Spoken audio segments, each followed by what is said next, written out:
Hello everyone, welcome to Study Space. Here I'll be covering the NCERT syllabus of history. So, in this video, we will study chapter 1 of class 9th history, that is the French Revolution. Okay, so I'll be explaining this chapter through notes. Okay, so as I told you earlier, that we will be finishing or covering this chapter in two parts. Okay, so this is the second part of this chapter, explanation through notes. Okay, so let's begin.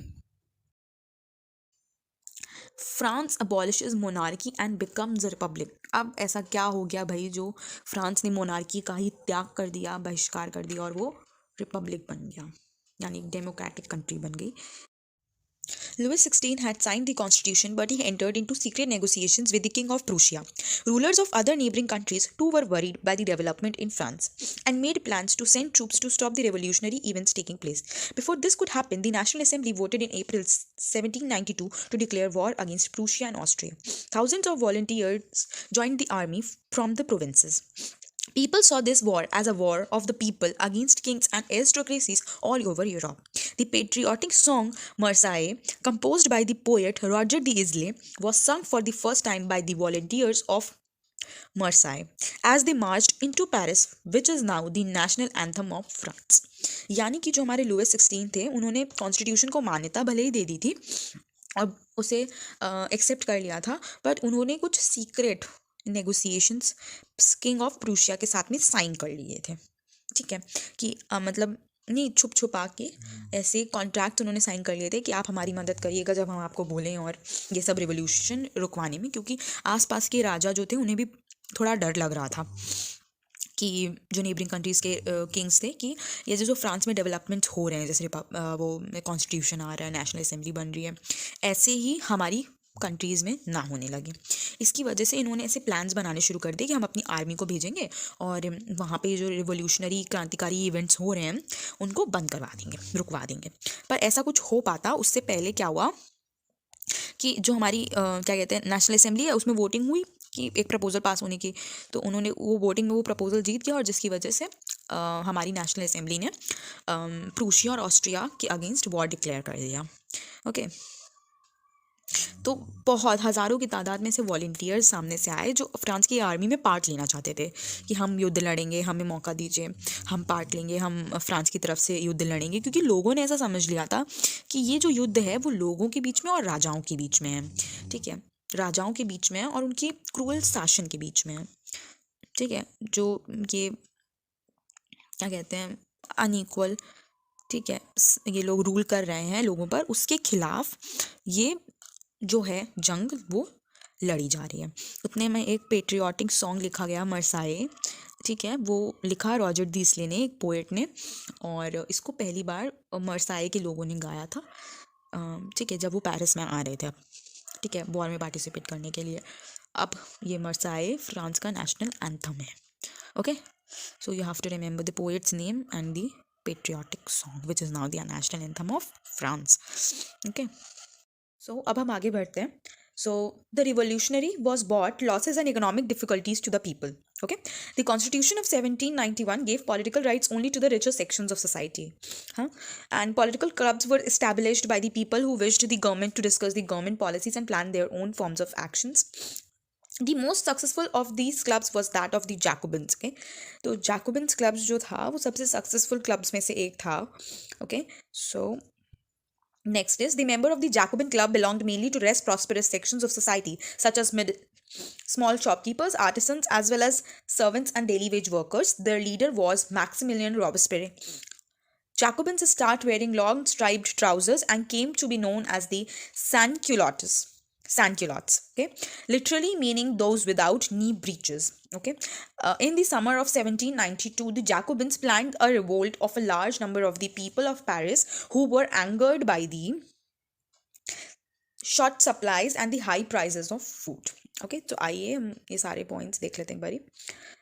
तो जो ये revolution हो रहा था इससे लोगों को बहुत नुकसान हुआ, ठीक है, और बहुत डिफ़िकल्टीज़ लोगों ने अपनी लाइफ में फेस करी। सबसे ज़्यादा लोगों को पैसों की तंगी हो गई थी, इकोनॉमिक लॉसेस लोगों ने ज़्यादा फेस किए, जिसकी वजह से लोगों को बहुत डिफ़िकल्टीज़ फेस करनी पड़ रही थी, मुसीबतों का सामना करना पड़ रहा था। तो जो हमारा कॉन्स्टिट्यूशन था 1791 का, उसने हमें पॉलिटिकल राइट्स तो दे दिए थे, पर सिर्फ कुछ रिचर सेक्शन सोसाइटी के जो लोग थे, रिचर सेक्शन को जो बिलोंग करते थे, सिर्फ उन्हीं को पॉलिटिकल राइट्स दिए थे मेनली, क्योंकि इन लोगों ने ऐसा कुछ कर दिया था ना कि active citizens and passive citizens. ठीक है, आपने चैप्टर एक्सप्लेनेशन की वीडियो में देखा होगा कि मैंने आपको पैसिव और एक्टिव सिटीजन्स के बारे में एक्सप्लेन किया है। नहीं देखा है तो उसका लिंक मैं आपको डिस्क्रिप्शन बॉक्स में डाल दूंगी and you can watch it from there. Okay, so इन लोगों ने ऐसे डिवाइड कर दिए थे लोगों को। तो एक्टिव सिटीजन्स में उन्होंने ऐसे लोगों को रखा था जो ज़्यादा टैक्स पे करते थे। अब जाहिर सी बात है, ज़्यादा टैक्स वही पे कर पाएगा जिसके पास ज़्यादा सोर्स ऑफ इनकम होगा, है ना।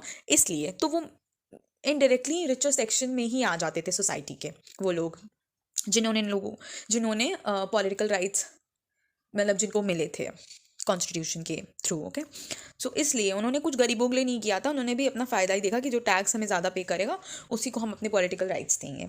ओके, सो तीसरा पॉइंट हमसे ये कहना चाह रहा है कि फिर लोगों ने पॉलिटिकल क्लब्स बनाने शुरू कर दिए, अपना छोटा मोटा संस्था सॉर्ट ऑफ बनाई लोगों ने।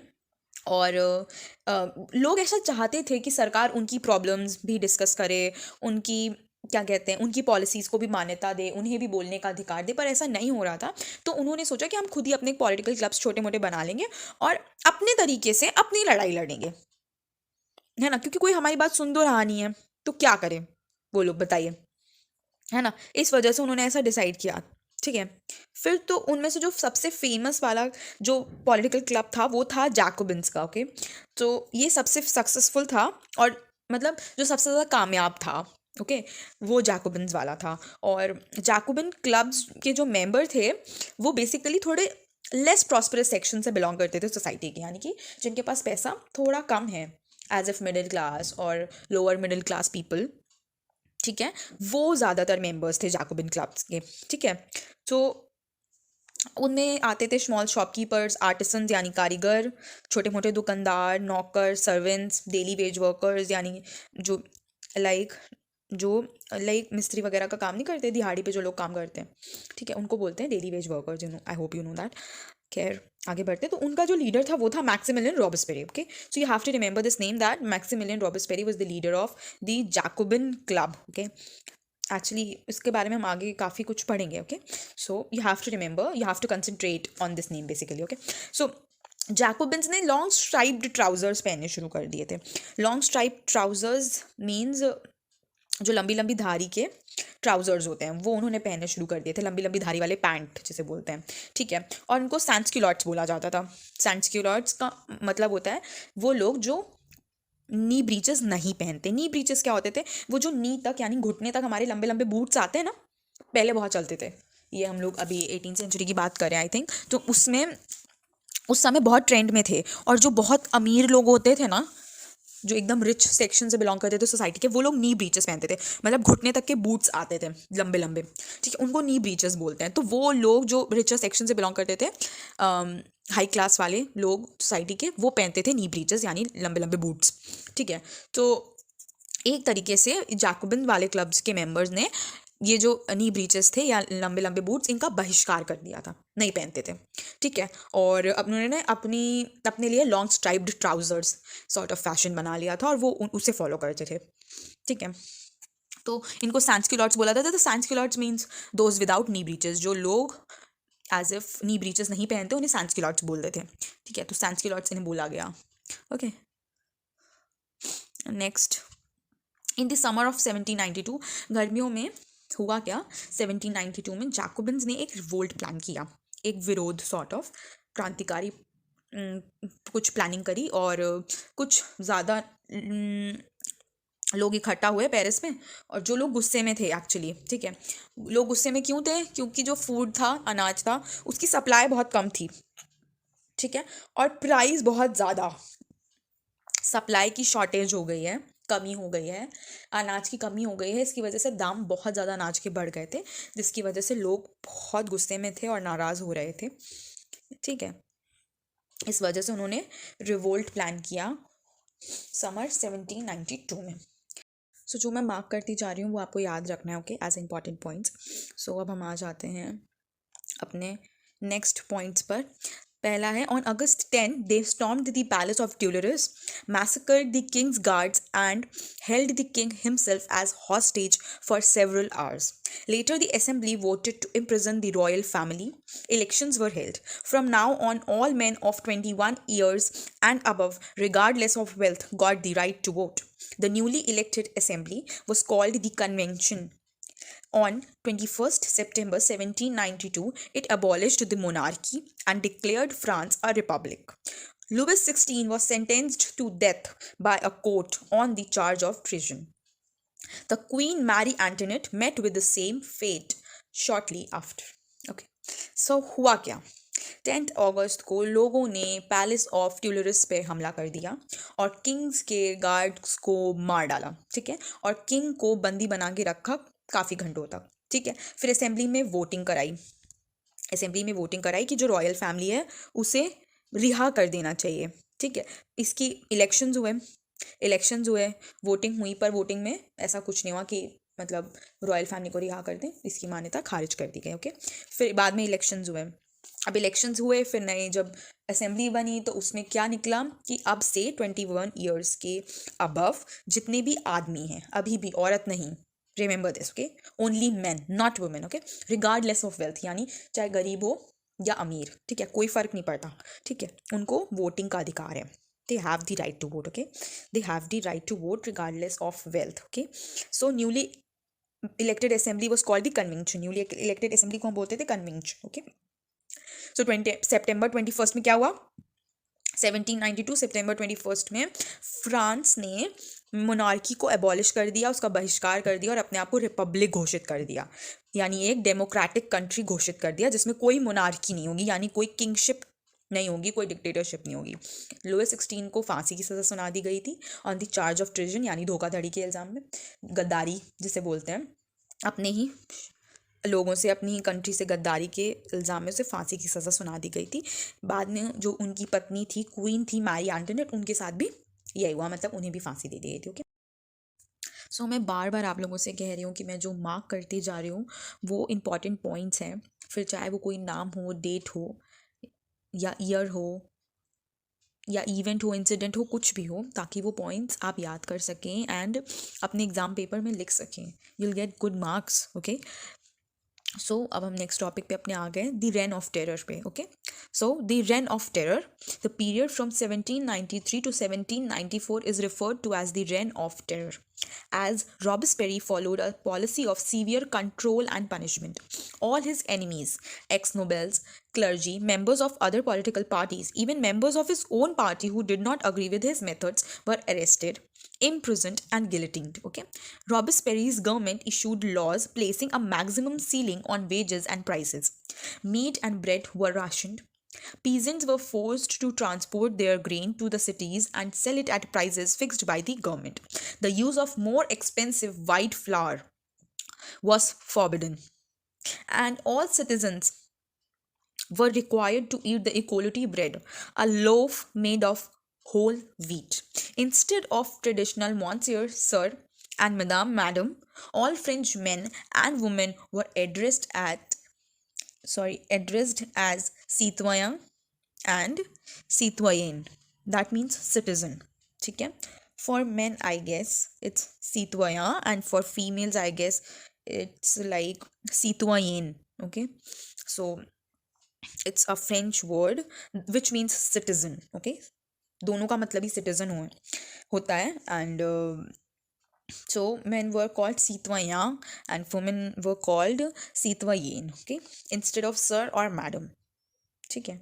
sir in French is monsieur and madame में madame, actually madam को madame बोलते हैं, and so ये ट्रेडिशनल था, पारंपरिक जिसे बोल सकते हैं, सदियों से चला आ रहा है सॉर्ट ऑफ, ठीक है। तो इसको हटा दिया गया था, इसकी जगह ले आए थे सिटीजन्स, आदमी हो औरत हो सब सिटीजन्स हैं, no one is sir, no one is madam, okay, everyone is citizen of France, ठीक है। so you have to remember this।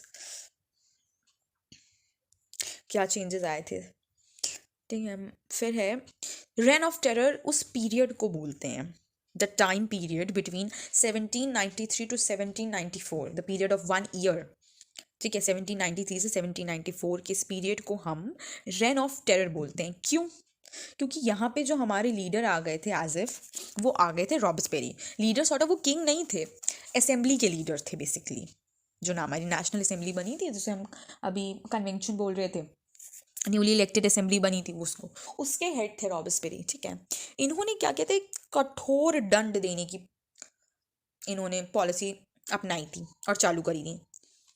सब कुछ कंट्रोल में रखना चाहते थे और जो कंट्रोल से बाहर होता था वहाँ सीवियर पनिशमेंट देते थे, कठोर से कठोर दंड देते थे। ओके। तो जितने भी इनके एनिमीज थे, दुश्मन थे, जो कि एक्स नोबल्स हो गए, जो कि नोबल्स रह चुके हैं, वो क्लर्जी के members of the other political parties, जो दूसरी पॉलिटिकल पार्टीज थी उनके जो मेंबर्स थे, ठीक है, या फिर उनके खुद के पार्टी के भी मेंबर्स उनके खिलाफ कुछ कह देते थे तो वो उन्हें अरेस्ट करवा देते थे। ठीक है। और जेल में डाल देते थे, फिर उनको गिलिटीन कर देते। गिलिटीन क्या होता था? Guillotine was a sort of device कह सकते हैं, हथियार कह सकते हैं, जिसकी मैं छोटी सी पिक्चर आपको यहाँ बना के दिखा सकती हूँ। ठीक है। एक ऐसे होता है, इसी के जस्ट नीचे दूसरा वाला पार्ट होता है जो कि ऐसे बना हुआ होता है। ठीक है। और यहाँ से इसे खींचते हैं। ठीक है। सॉरी, यहाँ से इसे सॉरी यहाँ से इसे खींचते हैं। यहाँ पे जिस आदमी को सज़ा दे रहे होते हैं उसका सर होता है यहाँ पे, और इसको खींचते हैं और ये नीचे आ जाता है। नीचे आ जाता है तो ये ऐसे बन जाता है। ठीक है। ऐसे पूरा लॉक हो जाता है जब नीचे आता है तो। ठीक है। वो लॉक जब हो जाता है तो ऐसे हो जाता है, तो ये जो आदमी का सर है वो धड़ से अलग हो जाता है। ठीक है। Means this goes like flat. Okay. तो ये होती थी गिलिटीन की सज़ा। ठीक है। जैसे फांसी होती है वैसे तो ये सज़ाएं मौत ही होती है बेसिकली, पर गिलिटीन मतलब गिलिटीन थोड़ा बेरहमी से मारना होता है। ठीक है। फांसी में तो चुपचाप लटका दिया बस, पर गिलिटीन में पूरा सर ही धड़ से अलग कर देते थे। थोड़ा ज़्यादा खतरनाक था ये, तो उनको गिलिटीन की सज़ा सुना देते थे। ठीक है। गिलिटीन ये डिवाइस जो है गिलिटीन, वो डॉक्टर गिलिटीन नाम के पर्सन ने इन्वेंट किया था इसको, इसलिए इसको गिलिटीन बोलते हैं, इसलिए इसका नाम गिलिटीन पड़ा। ठीक है। तो ऐसे ये सीवियर पनिशमेंट ऐसे देते थे। ओके। तो उनकी गवर्नमेंट ने कुछ इशू किए थे लॉज। ठीक है। इन्होंने क्या किया था कि एक फिक्स्ड प्राइस बना दिया था। ठीक है। सैलरीज का। ठीक है। एक फिक्स्ड प्राइस बना दिया था, उसी प्राइस से ज़्यादा या बराबर की सैलरी या किसी भी सामान का प्राइस आप रख सकते हो। ठीक है। उससे कम का नहीं रख सकते हो। ठीक है। मैक्सिमम सीलिंग का मतलब यही होता है, उसके बराबर का रख सकते हो या उससे ज़्यादा का रख सकते हो, पर उससे नीचे का नहीं रख सकते हो। सीलिंग इज़ लाइक छत जिसे बोलते हैं हम। ठीक है। तो छत तो टॉप पे होती है ना, तो उन्होंने टॉप मोस्ट प्राइस सेट कर दिया है, उससे नीचे आप नहीं जा सकते हो। ठीक है। बराबर पे जा सकते हो और ऊपर जा सकते हो, पर नीचे नहीं जा सकते हो। ठीक है। तो उसमें हुआ क्या था, जो मीट और ब्रेड थी वो राशन में बिकने लगी, बटने लगी सॉर्ट ऑफ। ठीक है। जैसे हमारे यहाँ भी अभी राशन देते हैं ना, सरकार राशन देती है, उसमें गेहूँ चावल देती है ऑल, वही होने लगा, मीट ब्रेड को राशन में देने लगे। ठीक है। राशन में सस्ता सामान मिलता है सॉर्ट ऑफ, जो आपको यूजुअली मार्केट प्राइस होता है उससे थोड़ा सा कम में आपको राशन में सामान मिल जाता है, मार्केट वैल्यू से कम में, कम की वैल्यू आपको देनी पड़ती है। ठीक है। तो पीजेंट्स यानी हमारे जो फार्मर्स थे वो फोर्स किए जाते थे कि वो अपना जो राशन है, अनाज है, वो शहरों तक पहुंचाएंगे और उन्हीं प्राइसेस पे बेचेंगे जो प्राइसेस गवर्नमेंट तय करेगी। ठीक है। जो प्राइसेस गवर्नमेंट तय करेगी उन्हीं प्राइसेस पे उन लोगों को यानी हमारे फार्मर्स को अपना राशन, अपना अनाज बेचना पड़ता था, जो गवर्नमेंट तय करती थी, जो सरकार तय करती थी। ठीक है। और ये एक्सपेंसिव वाइट फ्लावर खाना मना था। ठीक है। इसको मनाही कर दी थी, कोई महंगा आटा नहीं खाएगा। वाह, ये कौन सी बात हुई, एज इफ सरकार नियम बना दे कि कोई पनीर नहीं खाएगा। So this is bad actually. जो अफोर्ड कर सकता है वो ज़रूर खाए पनीर, जो नहीं कर सकता वो देख ले अपना, अपने अपने तरीके होते हैं, बट दिस इज़ रॉन्ग कि आप एज इफ मना कर दो कि कोई पनीर नहीं खा सकता, सबको सिर्फ पालक पालक खानी है या फिर सिर्फ दालें दालें खानी है। ठीक है। तो ये तो गलत बात है ना। तो सबको सिर्फ इक्वलिटी ब्रेड खाने को मिलती थी और वो इक्वलिटी ब्रेड होल व्हीट से बनती थी। होल व्हीट मीन्स जैसे हम लोग गेहूँ होता है, गेहूँ का आटा पिसवाते हैं तो वो फ्लार बन जाता है। ठीक है, होल व्हीट जो कच्चा साबुत गेहूँ होता है, उन साबुत गेहूँओं की ब्रेड बनती थी। तो वो मीन्स सस्ती होती थी ऑफ कोर्स, क्योंकि उसका पहले जैसे गेहूँ लिया, फिर उसको धोया सुखाया, फिर आटा पिसवाया, फिर उससे ब्रेड बनाई। ठीक है, तो ये मेहनत का भी काम है, टाइम टेकिंग भी है, और इसमें पैसे भी ज़्यादा खर्च होते हैं। अभी क्वालिटी ब्रेड में क्या है कि होल व्हीट से बनती है, यानी गेहूँ लिया, धोया सुखाया, और आटे पीसने की जरूरत नहीं, सीधे उसकी ब्रेड बना दी डायरेक्टली। ठीक है, तो इसमें टाइम कम लगा और पैसा भी कम लगा, इसलिए इसको एक क्वालिटी ब्रेड बोला गया, क्योंकि इसको सब अफोर्ड कर सकते थे। मिडिल क्लास पीपल भी, लोअर क्लास पीपल भी, अपर क्लास पीपल भी सब अफोर्ड कर सकते थे, इसलिए इसको एक क्वालिटी ब्रेड का नाम दे दिया गया, जो होल व्हीट से बनती थी, और वही सब खाएंगे। ठीक है, पता नहीं कैसे कैसे नियम इन्होंने लागू किए थे, तो ये गलत थे। ठीक है, और लोग इनके खिलाफ बोलते थे तो ये इनको गिलेटीन में चढ़ा देते थे, गिलेटीन की सज़ा सुना देते थे। ठीक है, आइए देखते हैं फिर अब उस पर आगे क्या हुआ। बाकी जो मैंने येलो से मार्क किया है ये इंपॉर्टेंट पॉइंट्स हैं, तो आप प्लीज़ इन्हें नोट डाउन कर लो या फिर याद कर लो। ठीक है, ताकि आपको एग्ज़ाम टाइम में अपनी प्रॉब्लम ना हो। ठीक है, आप लिख सको अच्छे से एग्ज़ाम पेपर पे अपने।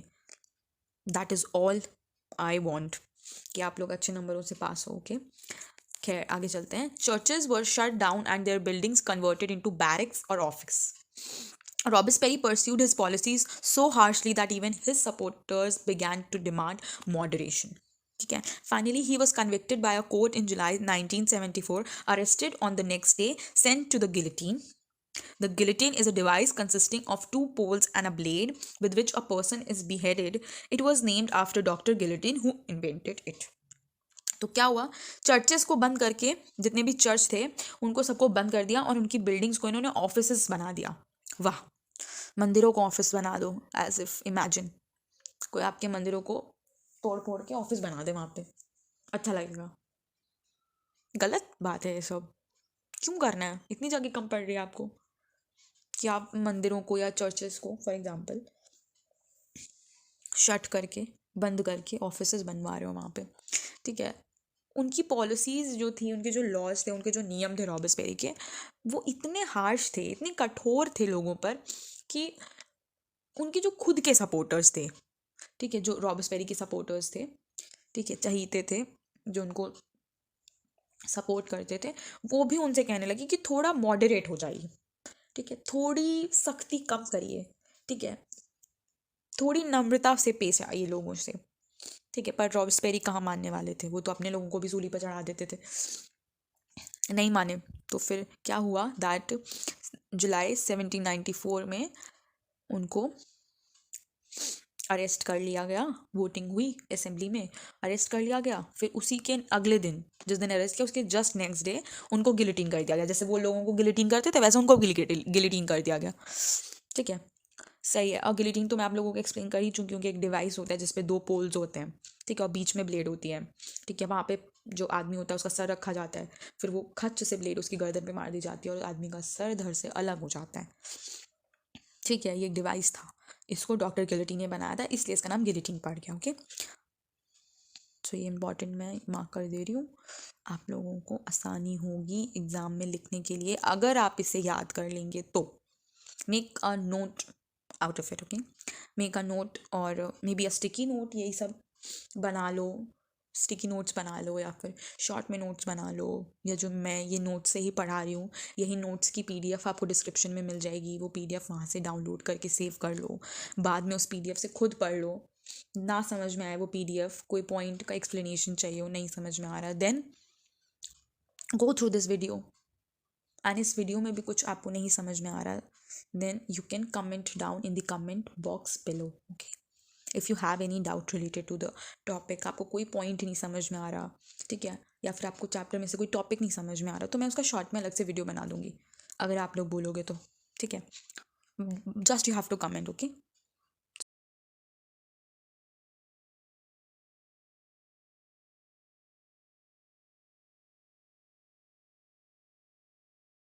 we come to the next topic which is a directory rules France. ठीक है, फ्रांस में डायरेक्टरी रूल्स आए।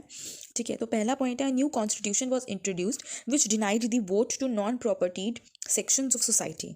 It provided for 2 elected legislative councils which then appointed a directory and executive made of 5 members. Okay, the directors often clashed with the legislative councils who then sought to dismiss them. यानी कि France में कुछ नए rules लाए गए, ठीक है, और इसमें से एक मेजर रूल था कि अब फ्रांस एक डायरेक्टरी अपॉइंट करेगी, ठीक है। नया कॉन्स्टिट्यूशन बना जिसमें कि उन लोगों को वोट देना मना हो गया जिनके पास प्रॉपर्टी नहीं थी या जो नॉन प्रॉपर्टी सेक्शंस में बिलोंग करते थे सोसाइटी के। ओके, तो इसमें क्या होता था कि 2 लेजिस्लेटिव काउंसिल्स बनती थी, ठीक है, नए कॉन्स्टिट्यूशन के अकॉर्डिंग, ठीक है। वो जो नए 2 लेजिस्लेटिव काउंसिल जो बनती थी नई, वो एक डायरेक्टरी अपॉइंट करती थी, ठीक है, मीन्स एक एग्जीक्यूटिव अपॉइंट करती थी जो कि 5 मेंबर्स की होती थी, ठीक है। तो जब ये आपस में इन्होंने मतलब लेजिस्लेटिव डायरेक्टरी अपॉइंट करी, ठीक है, तो एक हो गई लेजिस्लेटिव हमारी और दूसरी हमारी डायरेक्टरी होगी जो कि एग्जीक्यूटिव थी, ठीक है। तो अक्सर ये जो डायरेक्टरी थी, डायरेक्टरी में जो डायरेक्टर्स थे और जो लेजिस्लेटिव असेंबली के मेंबर्स थे, लेजिस्लेटिव काउंसिल के मेंबर्स, उनकी आपस में लड़ाई हो जाती थी, बहस हो जाती थी, ठीक है। आपस में ही लड़के कुछ सुलझा नहीं पाते थे, कोई डिसीजन नहीं ले पाते थे वो लोग, ठीक है, और आपस में ही लड़ते रह जाते थे। तो ये जो नए कॉन्स्टिट्यूशन के नए रूल का भी कोई फ़ायदा हुआ नहीं था, ठीक है। पहले तो हमारा सिर्फ एक ही लेजिस्लेटिव काउंसिल्स था, पर फिर वो उसने लेजिस्लेटिव काउंसिल 2 हिस्सों में बढ़ गई, एग्जीक्यूटिव जिसको हम डायरेक्टरी बोलेंगे, ठीक है, और एक हमारी लेजिस्लेटिव काउंसिल। तो वो आपस में ही लड़ते रहते थे, ठीक है। आगे देखते हैं क्या होता है, ठीक है। The political instability of the directory paved the way for the rise of military dictator Napoleon Bonaparte. अब आपने वो कहावत तो सुनी होगी कि 2 बिल्लियों की लड़ाई में बंदर बाजी मार ले जाता है, ऐसा ही कुछ यहाँ पे हुआ, ठीक है। जब हमारी डायरेक्टरी यानी एग्जीक्यूटिव हमारी लेजिस्लेटिव से लड़ती रहती थी, तो फ्रांस में क्या हुआ, मिलिट्री डिक्टेटरशिप आ गई, ठीक है। मिलिट्री डिक्टेटरशिप कैसे होती है, मिलिट्री डिक्टेटरशिप वो डिक्टेटरशिप होती है जिसमें हमारे जो मिलिट्री के हेड होते हैं वो कंट्री के हेड बन जाते हैं, उसे हम बोलते हैं मिलिट्री डिक्टेटरशिप, ठीक है। तो जो मिलिट्री डिक्टेटरशिप होती है उसका ये ड्रॉबैक होता है कि वो अक्सर पूरा फोकस कंट्री की सुरक्षा में लगा देती है, ठीक है, कि मिलिट्री के लिए हर कुछ कर लेंगे, उनके लिए फैसिलिटीज़ करेंगी और उनके लिए ज़्यादातर सब कुछ करेंगी, सेफ्टी उनकी फर्स्ट प्रायोरिटी होती है, ठीक है, rather than developing the country, ठीक है। अब किसी को खाना नहीं मिल रहा है, पानी नहीं मिल रहा है, ठीक है, लोग मर रहे हैं भुखमरी से, ठीक है, तो वो उस पर ज़्यादा ध्यान नहीं दे पाते हैं क्योंकि वो ज़्यादातर अपना जितना भी पैसा होता है उनका सेफ्टी प्रायोरिटी होती है, तो वो ज़्यादातर पैसा सुरक्षा में ही लगा देते हैं, मिलिट्री में ही लगा देते हैं,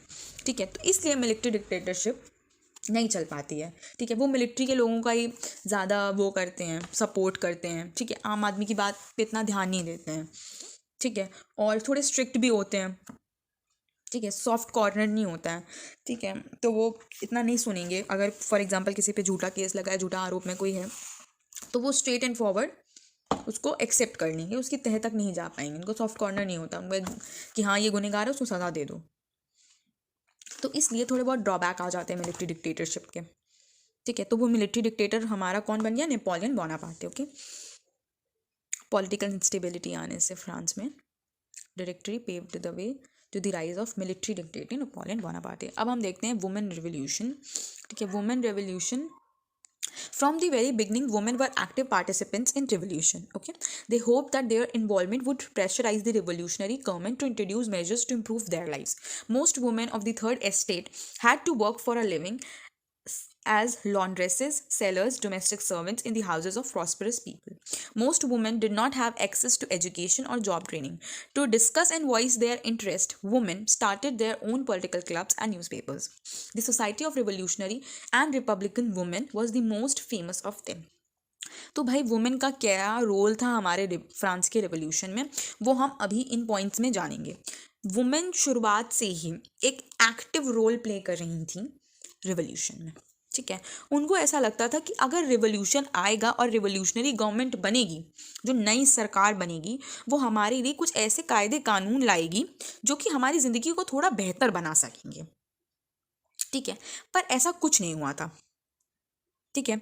आप पहले भी देखिए तो वुमेन्स को पैसिव सिटीजन्स की कैटेगरी में डाल दिया गया था, उनको पहले भी वोटिंग राइट्स नहीं मिले थे, ठीक है। फिर दूसरी बार जब नया कॉन्स्टिट्यूशन बना, नए रूल्स बने, तो भी सिर्फ आदमियों को ही वोटिंग राइट्स मिले और औरतों को वोटिंग राइट्स नहीं मिले थे, ठीक है। तो सरकार उनकी लाइफ को बेहतर बनाने के लिए कुछ नहीं कर रही थी, उनका स्टेटस जहाँ था वहीं था, वो उनकी स्टेटस को बढ़ाने के लिए कुछ नहीं करी थी, उनको इक्वालिटी नहीं मिल रही थी।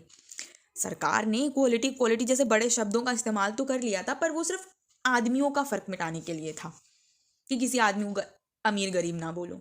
ये नहीं था कि आदमी और औरत को इक्वल अधिकार, इक्वल राइट्स दो, इक्वल स्टेटस दो और इक्वल इंपॉर्टेंस दो सोसाइटी में। ऐसा कुछ नहीं कर रही थी गवर्नमेंट, जिसकी वजह से औरतें निराश हो गई। ठीक है, उन्होंने जो उम्मीदें बांधी थी नई सरकार से, वो उम्मीदों पर नई सरकार खरी नहीं उतर पाई। ठीक है, उनको ऐसा लगता था कि अगर वो हमारे रेवोल्यूशन में पार्ट लेंगी, जो रेवोल्यूशन फ्रांस की भलाई के लिए हो रहा है, अगर वो उसका पार्ट बनेंगी, तो जो नई सरकार बनेगी वो उनकी जिंदगी को थोड़ा बेहतर बनाने के लिए, उन्हें इक्वलिटी दिलाने के लिए कुछ ना कुछ जरूर करेंगी। पर ऐसा कुछ नहीं हो रहा था। ठीक है, तो औरतों की जो स्टेटस थे वो अभी भी वहीं था, आदमियों से निचले स्तर पर। ठीक है, जो कि गलत है।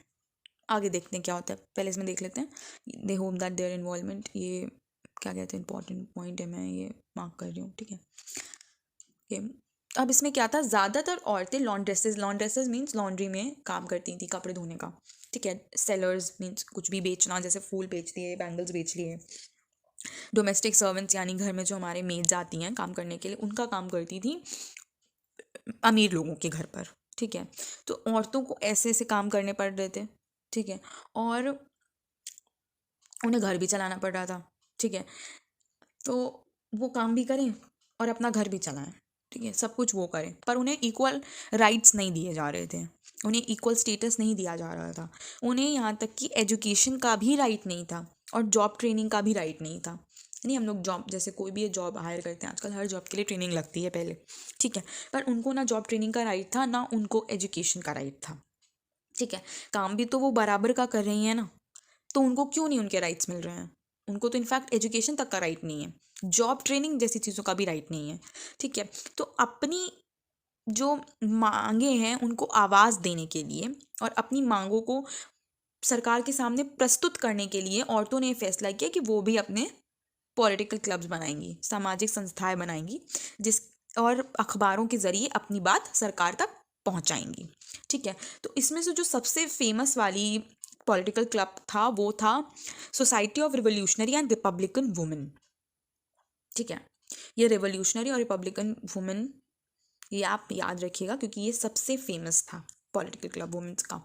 ठीक है, women were disappointed that the Constitution of 1791 reduced them to passive citizens. They demanded the right to vote, to be elected to the assembly, and to hold political office. The revolutionary government did introduce laws that helped improve the lives of women. By creation of state schools, schooling was made compulsory for all girls. Their father could no longer force them into marriage against their will. Marriage was made into a contract entered into freely and registered under civil laws. ठीक है, divorce was made legal and could be applied for by both women and men. Women could now train for jobs, could become artists or run small businesses. During the reign of terror, the new government issued some laws ordering closure of women's club and banning their political activities. Many prominent women were arrested and a number of them executed. अब तो women बहुत निराश थी, जैसा कि मैंने आपको पहले बताया कि कॉन्स्टिट्यूशन ने उन्हें पैसिव सिटीजन्स की कैटेगरी में डाल दिया था और उन्हें वोटिंग राइट्स नहीं दिए थे। ठीक है, तो ये इंपॉर्टेंट पॉइंट यहाँ कवर कर लिया गया जो मैंने आपको पहले बताया था। तो उन्होंने अपना वोटिंग अधिकार मांगा, वोटिंग राइट मांगा, और उन्होंने ये भी अधिकार मांगा कि हम इलेक्शन भी लड़ सकें और असेंबली का भी पार्ट बन सकें, ताकि हम भी पॉलिटिकल ऑफिस को चला सकें। जब घर चला सकते हैं तो पॉलिटिकल ऑफिस क्यों नहीं चला सकते हैं? ठीक है, तो जो हमारी रेवोल्यूशनरी गवर्नमेंट आई थी उन्होंने कुछ ऐसे नियम कायदे कानून बदले जो कि औरतों की ज़िंदगी को थोड़ा बेहतर बना सके। पहले तो उन्होंने स्टेट स्कूल्स बनवाए, सरकारी स्कूल्स बनवाए और एजुकेशन कंपलसरी कर दी सारी गर्ल्स के लिए। ठीक है, all the girls need to be educated. ठीक है, तो जो लड़कियों के पापा थे, उनके फादर्स थे, अब वो उन्हें मजबूर नहीं कर सकते थे, ना ही ज़बरदस्ती उनकी कहीं और शादी करा सकते थे। अगर उनका मन है शादी करने का तो ही वो शादी करे, वरना ना करें। ठीक है, तो अब ये मैरिज को एक कॉन्ट्रैक्ट की तरह बना दिया था जिसमें आप फ्रीली आ जा सकते हो। ठीक, अगर आपकी मैरिज में आपको कोई प्रॉब्लम है तो आप डिवोर्स ले सकते हो। ठीक है, और अगर आपका मन है, अगर आप सहमत हो, अगर आप फुली प्रिपेयर्ड हो शादी करने के लिए, तभी आप शादी कर सकते हो। कोई ज़बरदस्ती नहीं कर सकता है आपके साथ, not even your parents. Okay, तो ये सिविल लॉ के तहत एक लॉ बना दिया गया था that marriage was now a contract in which you can enter freely. Okay, तो डिवोर्स को भी लीगल बना दिया गया था, और डिवोर्स पहले सिर्फ आदमी ही फाइल कर सकते थे, अप्लाई कर सकते थे डिवोर्स के लिए, फाइल कर सकते थे किसी वुमेन के अगेंस्ट, ठीक है। बट अब वुमेन भी मैन के अगेंस्ट डिवोर्स फाइल कर सकती थी और शादी तोड़ सकती थी। अब वुमेन को ट्रेनिंग, जॉब ट्रेनिंग के लिए भी राइट्स दे दिए गए थे।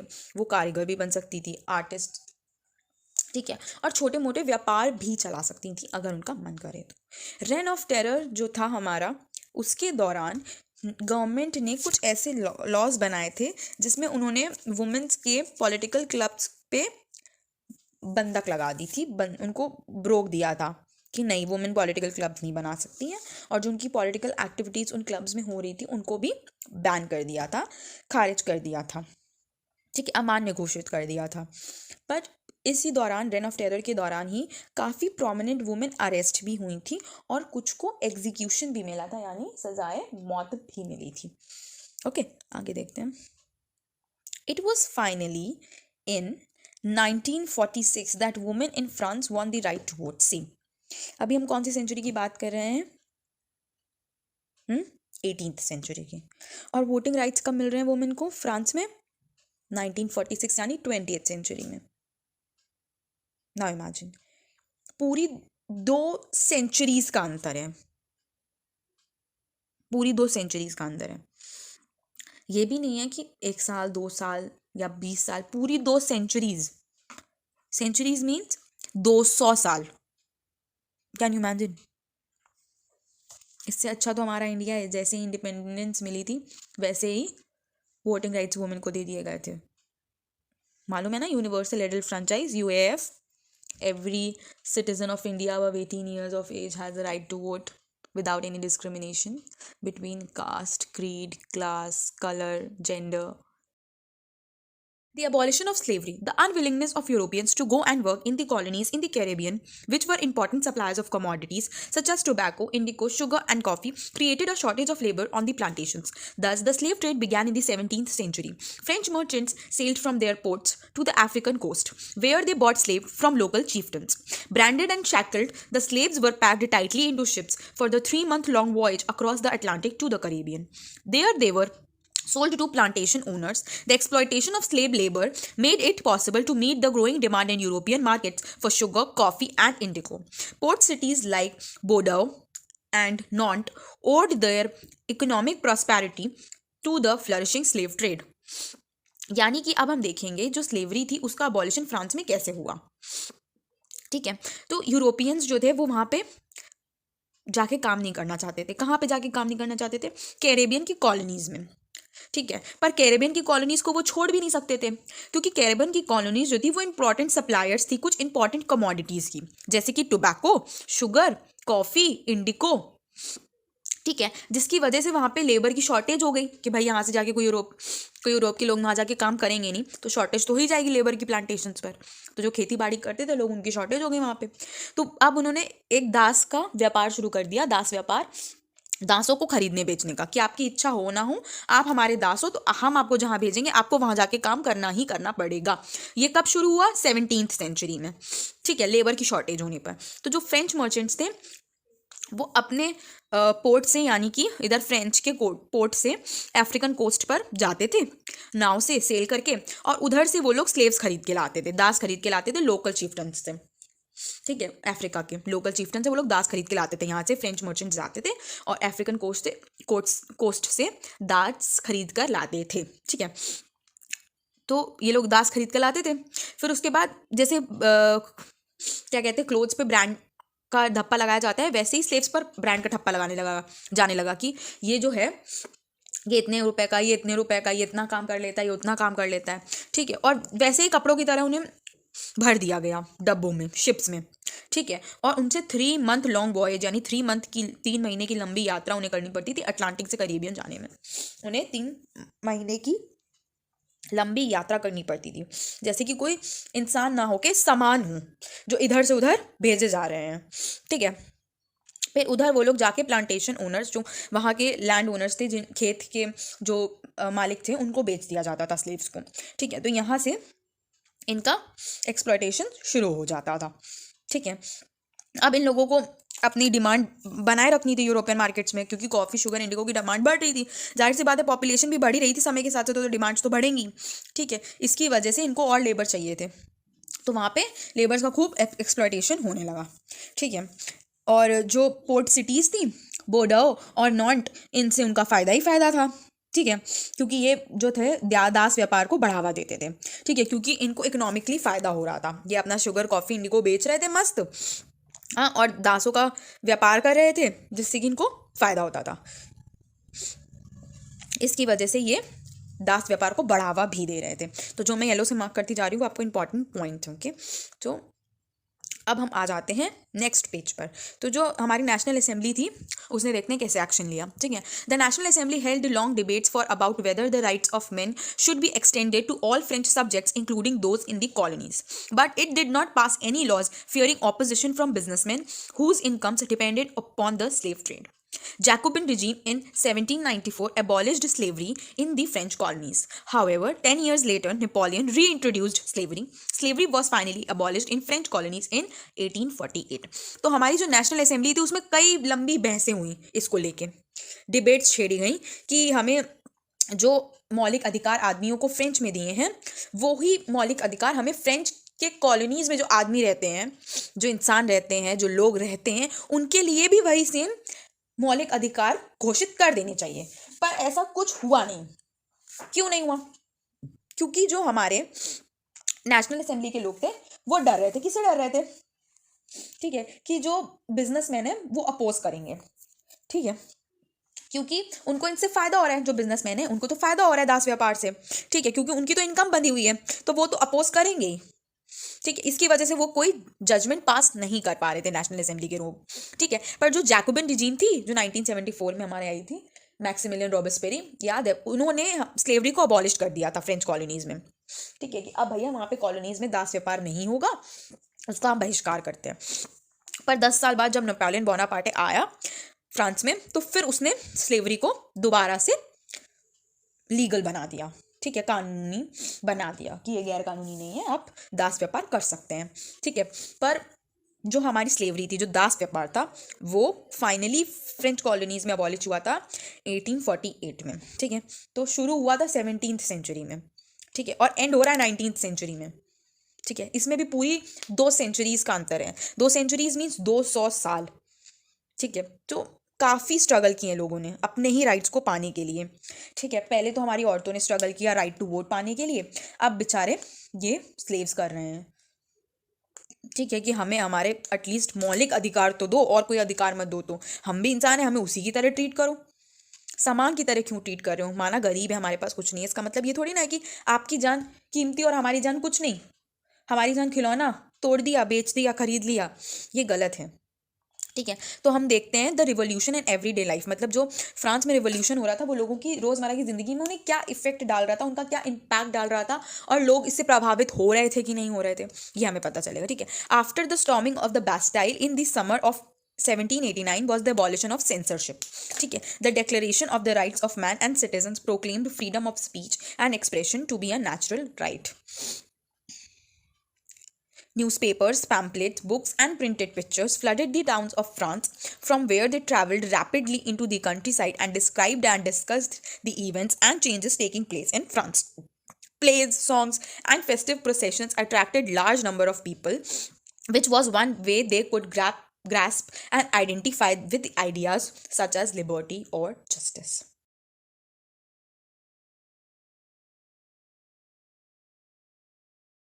तो जब बैस्टाइल पे हमला हुआ था 1789 की गर्मियों में, तो वो हमला सेंसरशिप का अबॉलिशन करता था, यानी सेंसरशिप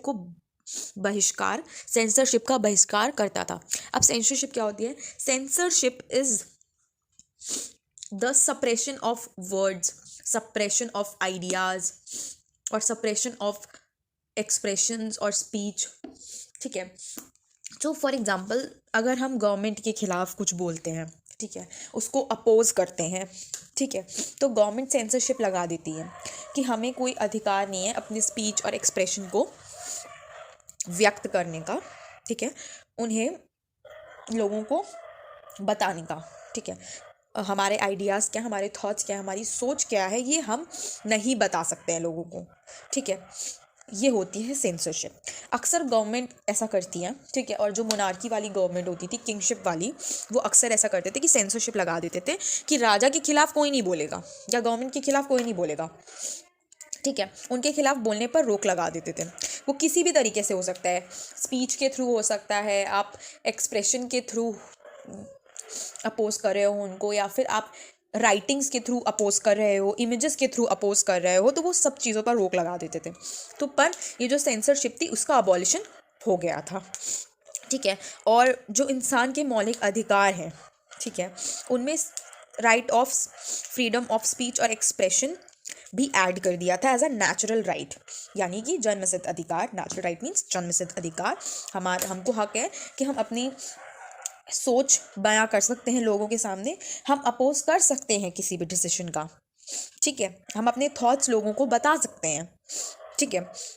तो वो जो हमारे declaration of the rights of man and citizens थे, उसमें ये राइट भी ऐड कर दिया गया था एज अ नेचुरल राइट, ठीक है। So you have to remember, okay, which I am marking with the yellow pen, ठीक है। तो जो न्यूज़पेपर्स थी, पैम्पलेट्स थी, बुक्स थी, प्रिंटेड पिक्चर्स थी, flooded the towns of France, यानी कि फ्रांस के शहरों में भरी पड़ी रहती थी, ठीक है। फिर वो एक कंट्री साइड से दूसरी कंट्री साइड पर जाती थी, जिसमें डिस्कशन होता था लोगों का रिटन में, और अपने थॉट्स अपने आइडियाज़ डिस्क्राइब करते थे न्यूज़पेपर्स में, पैम्पलेट्स में, बुक्स में लोग, कि हम क्या सोच रहे हैं, ये डिसीजन कैसा है, कैसा नहीं है, ठीक है। तो ये सब जो चेंजेस हो रहे थे फ्रांस में,